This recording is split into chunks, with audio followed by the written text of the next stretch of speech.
పరంజ్యోతమ్మ భగవాన్ శరణం. నూతన సంవత్సరములో అడుగు పెట్టాము. మీ అందరికీ కూడా నూతన సంవత్సర శుభాకాంక్షలు. జీవితంలో ప్రతి వ్యక్తి కూడా విజయము, ఘన విజయం సాధించాలా అంటే గుర్తుపెట్టుకోండి, ముందు పరంజ్యోతి భగవతి భగవాన్లతో దృఢమైన బంధం ఉండాలి.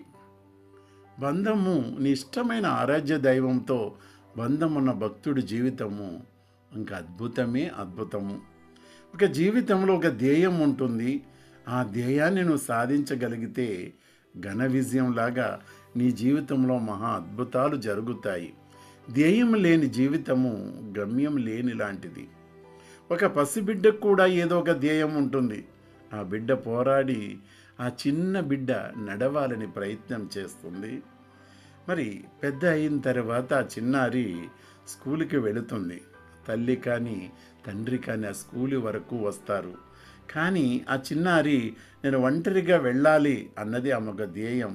అది సాధిస్తుంది. మరి అలాగే నువ్వు కృషితో ఏదైనా సాధించగలుగుతావు. సర్వసాధారణంగా జీవితాన్ని జీవిస్తావా? సరే, అది నీ చేతుల్లో ఉంది. కోరికుంటే కష్టపడాలి.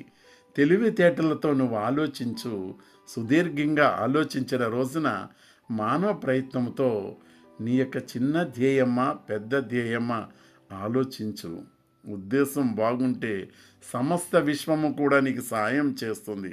ప్రతి మనిషి లోపల సంకల్ప బలం ఉండాలి. గొప్ప గొప్ప మహానుభావులు గుర్తుపెట్టుకొని మనందరికీ తెలిసిన రమణ మహర్షి లోపల మరి ఆ యొక్క పరమశివుడి యొక్క చైతన్యం నిండిపోయింది. మరి అలాగే రామకృష్ణ పరమహంస లోపల కాళికాదేవి యొక్క చైతన్యం నిండిపోయింది.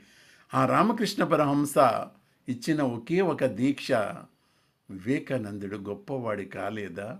ఈరోజు మనందరి లోపల కూడా ఆ పరంజ్యోతమ్మ భగవాన్లు డౌన్లోడ్ కాబోతున్నారు.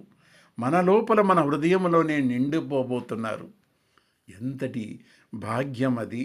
దేవుడే వచ్చి మన లోపల నిండుతున్నారు. ఈ యొక్క సంకల్పము భగవంతుడిది. ఈ యొక్క మహాసంకల్పం ఏమిటంటే ఈ అవతారమే ముక్తి అవతారము. ప్రతి మనిషి కూడా ముక్తి పొందాలా అన్నది.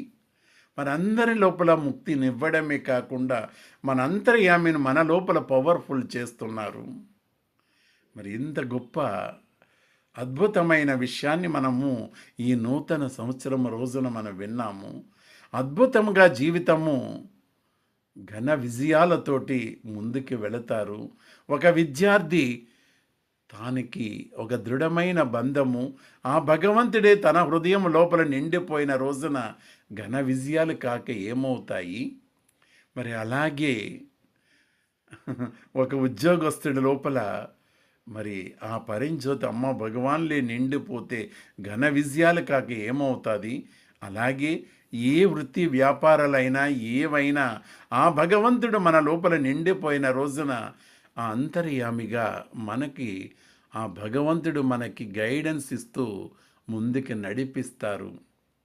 ఇది ఈ సమయంలో దేవుడిస్తున్న వరాలు కురిపిస్తున్న సమయం. ఇది మనిషికి ముక్తిని ప్రసాదిస్తున్న గొప్ప సమయము.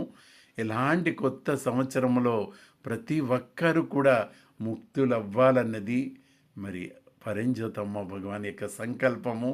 మరి ఈ సంకల్ప బలం ఏమిటా అన్నది మనం తెలుసుకున్నాము.